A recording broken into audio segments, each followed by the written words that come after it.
In a city ruled by gangs and greed, one man walked straight into the storm. His name was Vasco, a man whose strength wasn't just in his fists, but in his heart. That night, under flickering lights and broken signs, he stepped into the territory of the God Dog Gang, the very people who stole Zero's account. The alley was thick with smoke and laughter. Dozens of men leaned against the walls, sneering as Vasco walked in wearing nothing but his vest. One of them shouted, "Aren't you cold, tough guy? Or are you just too dumb to wear a shirt?" Their laughter echoed, but Vasco's expression didn't change. His voice was calm, almost too calm. "Give back the account," he said. A tall, muscular man stepped out of the crowd, grinning. "You want it? Then take it from me." He called himself Power Cum Dam, pulling something from his pocket as if to return the stolen item. Vasco's guard rose slightly, but before he could react, a punch came out of nowhere. The man's fist cracked against Vasco's face, sending blood down his nose. The alley exploded with laughter, but Vasco didn't fall.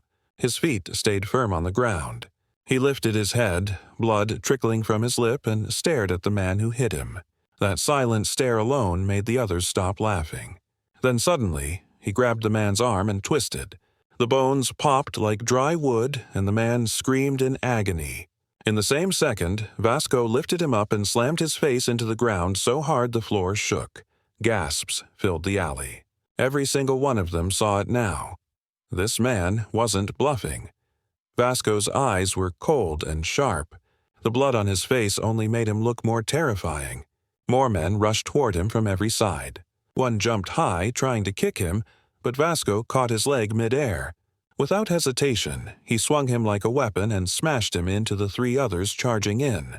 The sound of bodies hitting concrete echoed like thunder. A bald thug tried sneaking behind him, wrapping his arm around Vasco's neck. But Vasco gripped the man's head, slammed his fist across his jaw, and threw him down like trash. Another came with a chair raised above his head. Vasco caught it, ripped it from his hands, and smashed it against the wall. He then punched another thug so hard the man flew into the corner and didn't move again. Dozens surrounded him, but it didn't matter. He fought like a hurricane, fast, brutal, untouchable. Every motion had purpose. Every hit crushed another ego. Blood splattered across the walls, but Vasco's rhythm never broke. This was a man forged through pain and endless training. Every punch said the same thing. "I don't fight for pride. I fight for justice." At the edge of the room, Jin, the God Dog Gang's second-in-command, sat quietly with his eyes fixed on Vasco. He didn't move, didn't speak. He just watched, analyzing every move, every strike, every breath. His smirk slowly faded as he realized Vasco wasn't slowing down. The floor was littered with broken men. Vasco stood alone, blood dripping from his face, his chest heaving, but his eyes burned like fire. And as silence filled the air, Jin finally rose from his seat. Jin rose slowly from his seat, brushing the dust from his jacket as if nothing around him mattered. The groaning bodies, the blood, the silence. His calm steps echoed through the alley until he stood face to face with Vasco. "I have to admit," Jin said, his voice almost playful, "you're tougher than I expected. Are you here to clean up my gang all by yourself?" Vasco's answer was simple. "Your Power Cum Dam, hand over Zero's account," Jin smirked. "So that's what this is about." He cracked his neck, the grin on his face growing wider. "Fine then. Try to take it."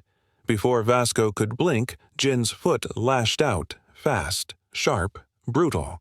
It struck Vasco across the face like lightning. The impact echoed down the street. Vasco staggered back, his vision spinning.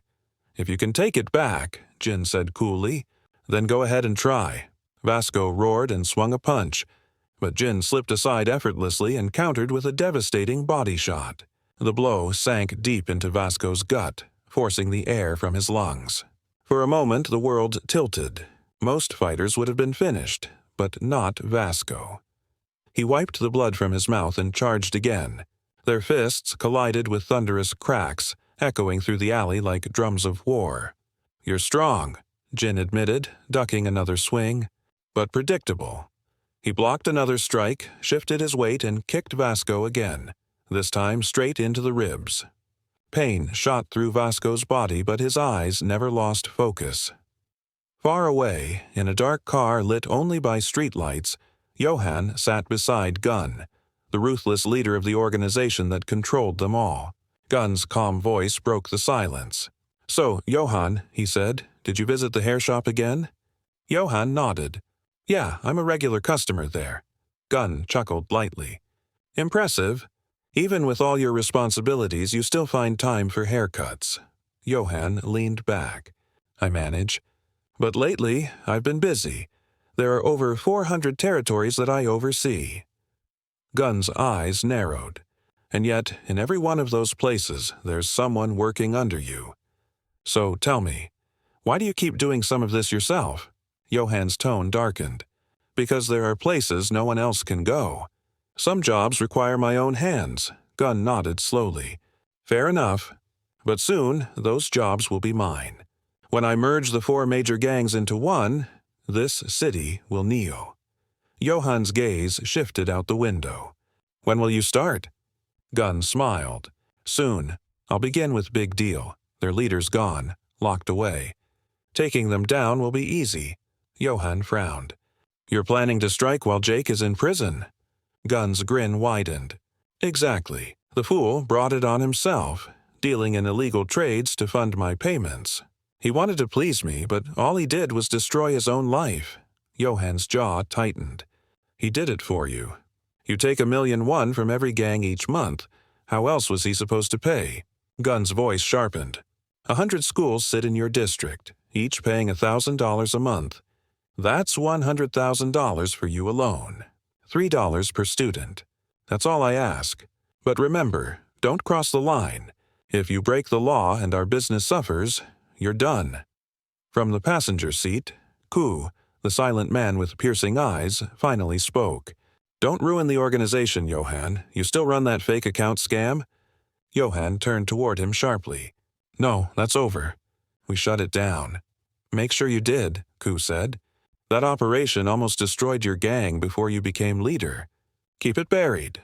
Johann exhaled slowly. "Relax, it's finished." Gun tapped his fingers against the door. "And what about your former leader?" "What was his name? Jin?" Johann hesitated. "He's fine. Still handling small tasks." Gun's tone turned mocking. "He's fine? Didn't you beat him half to death?" Johann's eyes hardened. "He's not someone you show mercy to. Jin reads his opponents like a book. Until he knows every weakness, he won't strike. That's why I had to break him before he broke me." Gun smirked. "So you're saying, you have no weaknesses, Johann?" Johann's gaze grew colder. "If Jin's fighting someone, it means he's already dissected their every move. Once he understands them, he tortures them until they're nothing." Back in the alley, that statement was proving true. Jin stood over Vasco, calm as ever, a cigarette between his lips. Vasco was bleeding, his face cut, his muscles shaking. Jin had learned every rhythm of his attacks. He knew when Vasco punched, when he kicked, how he breathed. "You're tough," Jin said, exhaling smoke, "but it's over." He moved in for the final blow, but Vasco suddenly ducked, driving his knee into Jin's leg, then twisting into a brutal kick that caught him off guard. For the first time, Jin's eyes widened. "What the hell was that?" he thought. Vasco smirked through the blood. "Muay Thai," he whispered to himself. 1, 2, low. 1, 2, low. His teacher had drilled it into him. Never forget respect, never forget discipline. Even bruised and bleeding, he stood tall, honoring the man who taught him this style. Jin laughed, clutching his side. "You had this technique all along? If you'd used it earlier, maybe you could have lasted longer." Vasco wiped the blood from his lip. "A warrior never uses his teacher's art carelessly. If I fall, my teacher falls too." Jin burst into laughter, wiping tears from his eyes. "You're serious? You think you can beat me with that little code of honor?" He pointed at Vasco.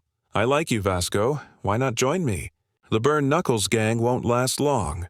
You're right in the middle of 4 giants. Soon, when Gun unites them, they'll all crush you. Work with me and live." But Vasco's answer came in the form of a punch. It landed clean across Jin's face, snapping his head sideways. Jin grinned, blood running down his chin. "Predictable," he whispered, then blocked the next hits easily. He dodged, countered, and kicked again, but this time Vasco's rhythm changed. He no longer repeated 1-2 low. He feinted, twisted, and slammed a roundhouse into Jin's side so hard that spit flew from his mouth. Jin's thoughts scrambled. He changed his pattern. How? Before he could recover, Vasco spun and smashed a punch straight into his jaw. The impact lifted Jin off the ground, spinning him like a broken doll before he crashed through a glass door. Vasco didn't even wait for him to fall. He leapt forward and drove his knee deep into Jin's stomach, sending him crashing into the floor. The cigarette rolled away, burning out beside him. Silence. Vasco stood tall, breathing hard but victorious. Around him lay every member of the God Dog gang, broken, defeated, silent. And that's where this chapter closes. But their story is far from over. The next part will reveal everything: pain, revenge, and redemption. If this journey moved you, don't forget to like the video, share it with your friends, and subscribe to join our growing family. The next episode drops soon, only on Manhwa Aura Hub, where stories awaken.